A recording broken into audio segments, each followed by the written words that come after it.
श्री क्षेत्रपालो विजयते. रात्रीची व्यवस्थित झोप येत नसेल, वाईट स्वप्न पडत असतील, स्वप्नामध्ये प्रेत पिशाच इत्यादी येत असेल, दचकून जागे होत असाल तर भगवान श्री काळभैरवनाथांचा सर्वात सोपा उपाय, काळ्या कुत्र्याला घास खाऊ घाला.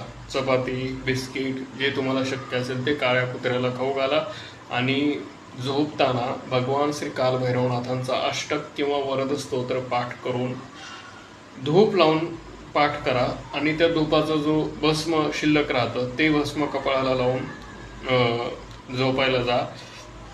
कालभैरव अष्टकचा पाठ करताना उजवा हात तांब्याच्या पात्रामध्ये पाणी घेऊन त्याच्यावर ठेवून ते अभिमंत्रित जल प्राशन करून आणि ते आपल्या अंथरुणावर शिंपडून तुम्ही जर झोपायचा प्रयत्न केला तर तुम्हाला हा त्रास होणार नाही. हा अत्यंत प्रभावी उपाय आहे. लहान मुलंही हे करू शकतात आणि मोठे व्यक्तीही हा उपाय करू शकतात. रामकृष्ण हरी.